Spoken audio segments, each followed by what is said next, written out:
Reasoning ability के इस session में हम अल्फ़ाबेट के बारे में डिस्कस करेंगे। अल्फ़ाबेट बहुत ही इजी और इंटरेस्टिंग टॉपिक है और इस तरह के क्वेश्चन को करने में कुछ ही सेकंड्स लगते हैं। अल्फ़ाबेट के जो क्वेश्चन हैं वो मोस्टली स्टूडेंट की वोकैबुलरी पे डिपेंड करते हैं कि आपकी जो वोकैबुलरी है वो कितनी स्ट्रॉन्ग है। ठीक है, अगर आपकी वोकैबुलरी स्ट्रॉन्ग है तो आप इस तरह के क्वेश्चन को कुछ ही सेकंड में सोल्व कर सकते हैं। तो हम अल्फ़ाबेट से रिलेटेड क्वेश्चन करेंगे। अल्फ़ाबेट से रिलेटेड क्वेश्चन करने से पहले मैं आपसे एक सिंपल सा क्वेश्चन पूछ लेती हूँ कि जो इंग्लिश लिटरेसी है उसमें कितने अल्फ़ाबेट्स होते हैं। आप लोगों का आंसर होगा 26 अल्फ़ाबेट्स होते हैं इंग्लिश लिटरेसी में, लेकिन आपका आंसर ये रॉन्ग है। क्यों? क्योंकि इंग्लिश लिटरेसी में एक ही अल्फ़ाबेट होता है, 26 उस अल्फ़ाबेट के लेटर्स होते हैं। तो A to Z के कंप्लीट सेट को हम अल्फ़ाबेट कहते हैं, ना कि ABCD को हम अल्फ़ाबेट कहते हैं। ABCD लेटर्स है और इनका जो सेट है उन्हें हम अल्फ़ाबेट कहते हैं। और जो लेटर्स हैं वो 26 होते हैं और अल्फ़ाबेट एक ही होता है। तो याद रहे कि जो अल्फ़ाबेट है सिंगुलर वर्ड है, लेकिन उसमें 26 लेटर होते हैं। तो आइए हम अल्फ़ाबेट से रिलेटेड क्वेश्चंस करते हैं। इससे रिलेटेड फर्स्ट मॉडल है, यहाँ पर एग्जाम्पल दिया हुआ है। If it is possible to make a meaningful word with 4th, 8th and 10th letter of the word contract, which of the following will be the last letter of the word? If no such word can be made, give X as answer. If more than one such word can be made, give M as the answer. अब हमें यहाँ पर meaningful word बनाना है 4th, 8th और 10th letter को मिलाकर जो हमें वर्ड दिया हुआ है contract.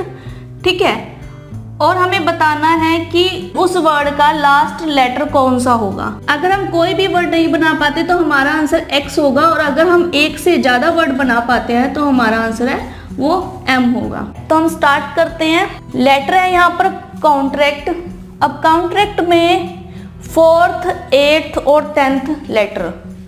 4th 1 2 3 4th letter 5 6 7 8 letter 9 10 और ये 10 लेटर है।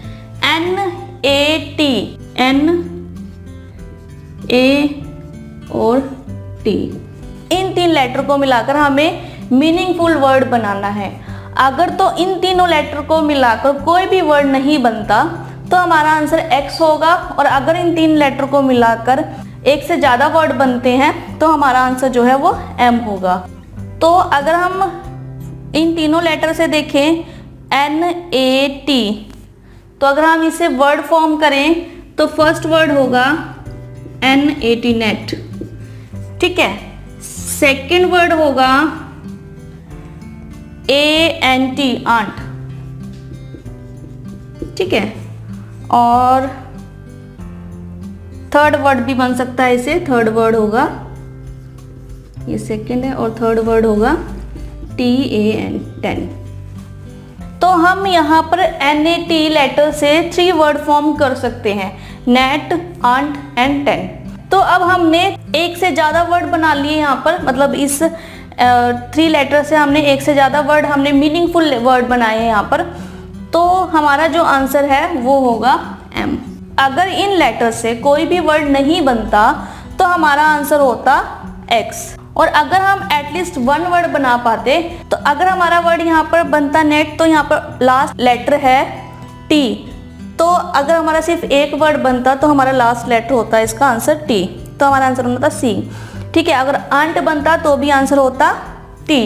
ठीक है, और अगर यहाँ पर 10 बनता, तो अगर यहाँ पर 10 बनता, सिर्फ एक सिंगल वर्ड बनता, तो हमारा आंसर यहाँ पर होना था BN।